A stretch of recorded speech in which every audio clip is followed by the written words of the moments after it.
Welcome everybody to How Fast Will It Go, and today we're dealing with the 2000 Nissan Silvia Spec-R.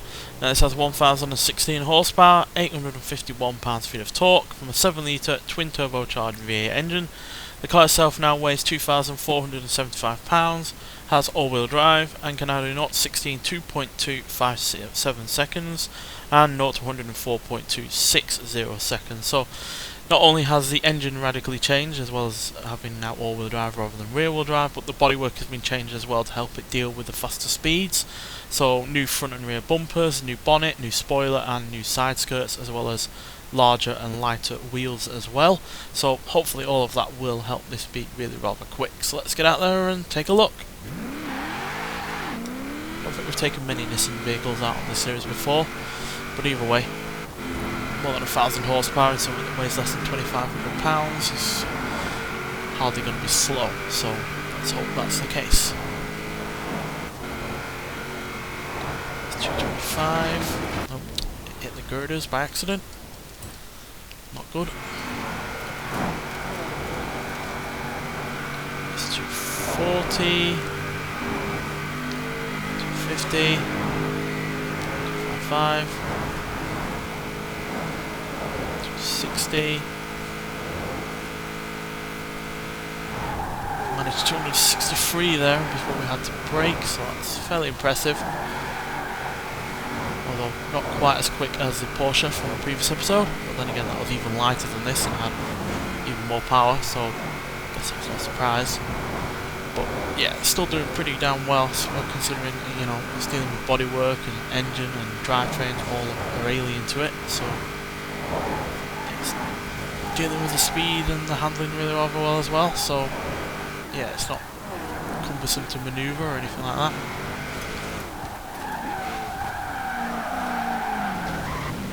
Like a typical Nissan Silvia, it likes to slide around. We can move that all-wheel drive system, it still wishes to go sideways.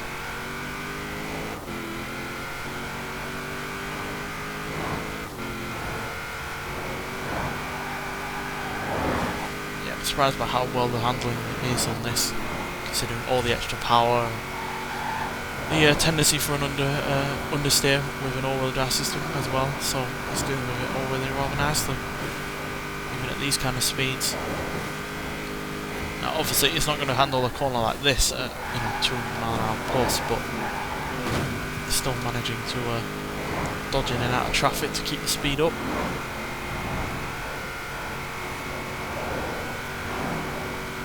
But yeah, this is one of those cars that is far worse on this side of the motorway than the other side. The sign of a great car is that it's able to deal with both sides of the motorway and get up to the same kind of speeds as the other side, whereas this is about 13 mph off what we managed on the other side, so yeah, not particularly great. But the handling is really good and it would no doubt make for a solid, multiplayer vehicle, especially when it's upgraded to this level. So yeah, 263 mph is fairly good. The brakes though are not, for whatever reason, but yeah, that's not quite as quick as a Porsche from the previous episode. That's 5 mph off that Porsche, which again no doubt comes down to the fact it's a lot lighter and a lot more powerful. But yeah, 263 mph is still good enough, and yeah, that means it manages to match the likes of a HSV GTS, Formula Drift Chevrolet Corvette, Toyota 2000 GT, Lotus Elise GT1, the Jaguar Lightweight E-Type and the TVR Cerberus B12. It's quicker than the TVR Tuscan S, the Ferrari F50 GT, Noble M600, Pontiac Firebird Trans Am and a Ford Sierra Cosworth RS500, but it is also slightly slower than the TVR Griffith, Zenvo TSRS, BMW 2 M3 GTR, Ferrari 288 GTO and a Porsche Carrera GT. So yeah, not the most impressive vehicle that we've ever had before, and in this yellow colour, as you can see, all of the dirt is really rather showing. But yeah, its handling and ability and agility is really rather good. Just a shame that the speed isn't quite there yet, but this is the most powerful engine you can give this car, so yeah, there's nothing really more we can do in terms of speed outside of hope and pray that we have an easier time of getting up to that speed.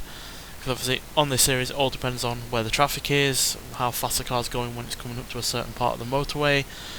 There's all sorts of different aspects to it that can make a car faster or slower, but 263 mph is still far from shabby.